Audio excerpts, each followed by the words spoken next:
আমাদের প্রতিপক্ষ এবং যে ক্যান্ডিডেট ছিল সে নিজে এক একটা কেন্দ্রে যে অরাজকতা তৈরি করতে চেষ্টা করেছে। প্রথমেই ধন্যবাদ জানাই আইনশৃঙ্খলা বাহিনী, আর্মড ফোর্সেস যারা টহলে ছিল তাদের সকলকে, কারণ তারা সকল দায়িত্ব সঠিকভাবে পালন করেছে। যেই জায়গাগুলোতে আমাদের প্রতিপক্ষরা কেন্দ্র দখল করে ভোট চুরির কারখানা করতে চেষ্টা করেছিল, সেই জায়গাগুলোতে প্রথমে আমাদের কর্মী বাহিনীরা থামাতে চেষ্টা করে এবং তারপর আর্মড ফোর্সেস এবং আইনশৃঙ্খলা বাহিনীরা শক্তভাবে তাদেরকে প্রতিহত করে। কিন্তু আইনশৃঙ্খলা বাহিনী পৌঁছাবার আগে বা আর্মড ফোর্সেস পৌঁছাবার আগে কিছু জায়গায় আমাদের নেতাকর্মীদের বিরুদ্ধে ভীষণভাবে হামলা হয়। এবং যেহেতু আমার পরিষ্কার ইনস্ট্রাকশনস ছিল প্রত্যেকটা থানা, ওয়ার্ড, প্রত্যেকটা নেতাকর্মীর প্রতি যে কোনো ধরনের সহিংসতায় আমরা যাব না নির্বাচনের দিন। কোনো ধরনের আমাদের ভোট সেন্টার দখলের দরকার নাই, আমরা আত্মবিশ্বাসী আমরা জয়ী হয়ে আসব। আর যদি জয়ী নাও হয়ে আসি তবু আমরা গণতন্ত্রে বিশ্বাসী, কোনো ধরনের গণতন্ত্রের বিরোধী কাজ আমরা করি। প্রত্যেকটা নেতাকর্মীকে এইটা পর্যন্ত ওয়ার্নিং, তাদের নামে যদি কোনো ধরনের অ্যাকচুয়াল এভিডেন্স আমি খুঁজে পাই যে তারা আগ বাড়িয়ে কোনো একটা সহিংসতায় জড়িত হয়েছে বা তারা সেন্টার দখল বা কোনো কিছু অরাজকতা করতে চেষ্টা করেছে, ওই মুহূর্তে আমি বিএনপি হাইকমান্ডের সাথে কথা বলে তাদেরকে ইমিডিয়েট মানে সারা জীবনের জন্য দল থেকে বহিষ্কারের আদেশ এনে দেব। সো এই জায়গা থেকে আমাদের পরিষ্কার ইনস্ট্রাকশন ছিল এবং আমাদের নেতাকর্মীরা কোথাও কোনো অরাজকতা সৃষ্টি করে নাই। কিন্তু আমাদের প্রতিপক্ষ এবং যে ক্যান্ডিডেট ছিল সে নিজে এক একটা কেন্দ্রে যে অরাজকতা তৈরি করতে চেষ্টা করেছে এবং আমার কয়েক শত নেতাকর্মীরা বিশালভাবে আহত হয়েছে। আজকে আপনাদের প্রেস কনফারেন্স ডেকেছি কারণ আমার একটা নেতা একটা কেন্দ্রে এতটাই তাকে আহত করা হয়েছে।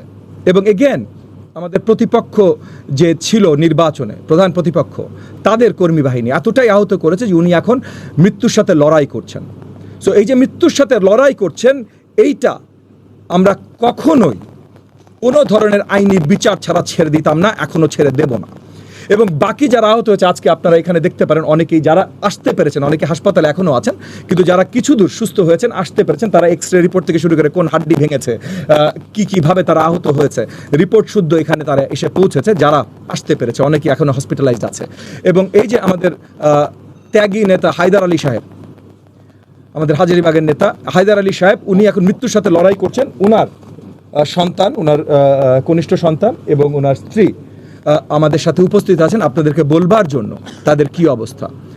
আমরা আপনাদের সামনে এই জিনিসগুলো পরিষ্কার করবার জন্য এবং একই সাথে পরিষ্কার জানিয়ে দেবার জন্য যে আজকে এইখান থেকে আমরা তারা উঠার পর প্রত্যেকটা এখানে যত আহত আমাদের কর্মী ভাঙা হয়েছে বা যা কিছু ভাঙা হয়েছে, এই যে হায়দার আলী সাহেবের পরিবার, হায়দার আলী সাহেব মৃত্যুর সাথে লড়াই করছেন, এই প্রত্যেকটা জিনিসের এখন আমরা আইনি মামলায় যাব। প্রত্যেকটা থানায় মামলা দেয়া হবে এবং কতগুলোতে সেন্টারে তখন প্রতিপক্ষ ক্যান্ডিডেট দাঁড়িয়ে অর্ডার দিয়েছে, সে দাঁড়িয়ে ওইখানে দাঁড়িয়ে অর্ডার দিয়েছে এই হামলা করবার জন্য। তো সে হুকুমের আসামি তো মিনিমাম। এবং হায়দার আলী সাহেব যে মৃত্যুর সাথে লড়াই করছেন, এইটা তো ভাই অ্যাটেম্প টু মার্ডার, এইটার হুকুমের আসামি তো সে মিনিমাম। এই প্রত্যেকটা মামলা আজকে এইখান থেকে বের হয়ে আপনাদেরকে আগে জানিয়ে দিচ্ছি, না বলতে পারে যে ববি হাজার যেইটা করে বা সেইটা করে। এবং আমরা অন্য কিচ্ছু করছি না ভাই, শুধুমাত্র আইনের বিচার চাইছি। এবং তবু আপনাদের বলে কয়ে চাইছি, কারণ আমরা কিন্তু সরকারে আছি, আমরা চাইলে অনেক কিছু করতে পারি, কিন্তু সেটা সুন্দরভাবে গণতান্ত্রিক প্রক্রিয়া হবে না বলে আপনাদেরকে ডেকে নিয়ে আপনাদের কোনো প্রশ্ন থাকলে সেই প্রশ্নগুলোর উত্তর পরিষ্কার আপনাদেরকে দিয়ে আমরা মামলাগুলো দায়ের করব।